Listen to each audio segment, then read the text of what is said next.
बिस्मिल्लाहिर्रहमानिर्रहीम। अस्सलामुअलैकुम वरहमतुल्लाहि वबरकातुहू। आप लोग कैसे हैं? उम्मीद करता हूँ आप लोग खैरियत से होंगे। दोस्तों, यह वही उस्मान बिन तलहा है जिन्होंने काबा की कुंजी तलब करने पर नबी अकरम सल्लल्लाहु अलैहि वसल्लम को नहीं दी थी,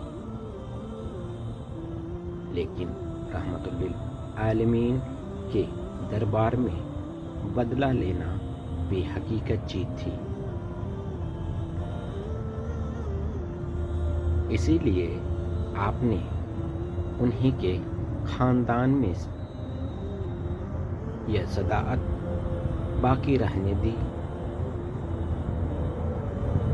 यही खानदान आज तक काबे का मुजाबिर और सेबी के लक़ब से मशहूर है, क्योंकि हज़रत उस्मान बिन तलहा रज़ियल्लाहु ताला अन्हा बनु सेबा से थे। अब लोग इंतज़ार में थे कि देखिए, जिन मुशरिकों ने सालों तक आपको और मुसलमानों को हर किस्म की तकलीफ पहुंचाई,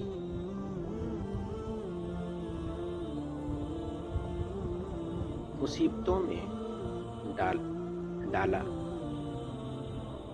आज उनके साथ क्या मामला होता है।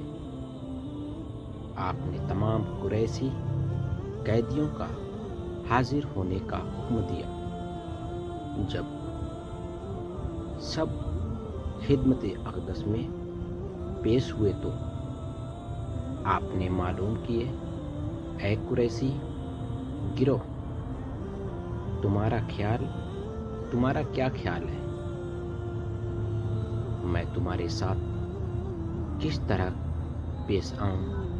उन्होंने जवाब दिया, हम आपसे खैर की उम्मीद रखते हैं।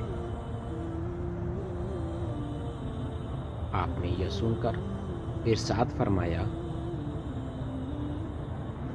जाओ तुम सब आज़ाद हो। यह सुनना था कि न सिर्फ कुरैशी बल्कि हर सोचने समझने वाले के सामने यह हकीकत रोशन हो गई कि बादशाह और पैगंबर की ज़िंदगी का इम्तियाजी निशान क्या है।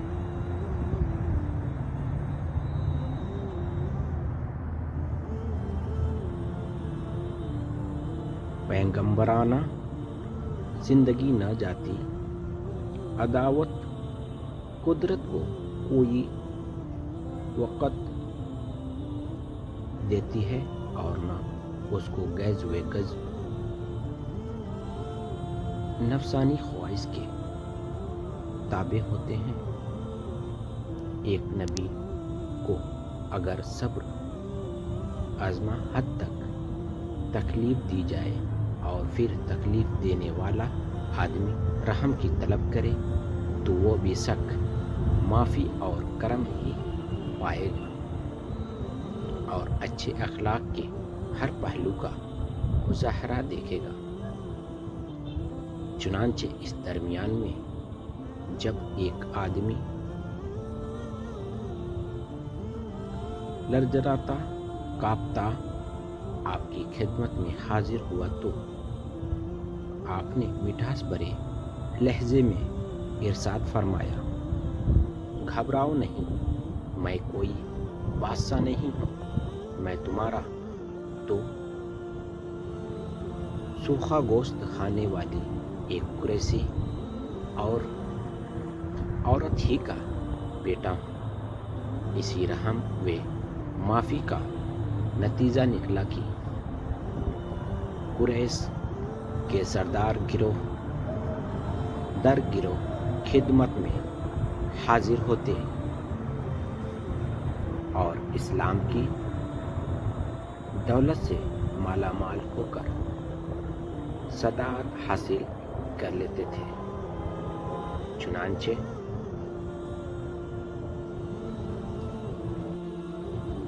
हज़रत मुआविया رضی اللہ تعالیٰ عنہ اور حضرت ابو بکر صدیق رضی اللہ تعالیٰ عنہ کے والد ابو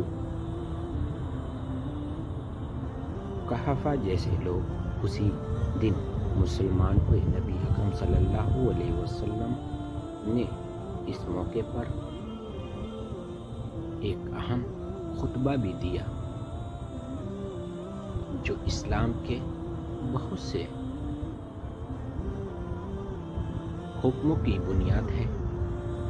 اس خطبے کے کچھ اہم اعلان یہ ہیں: مسلم اور غیر مسلم ایک دوسرے سے وارث نہیں ہو سکتے۔ معاملوں اور فیصلوں میں مدعی کے ذمے گواہ کا پیش کرنا اور گواہوں کے نہ ہونے پر مدعا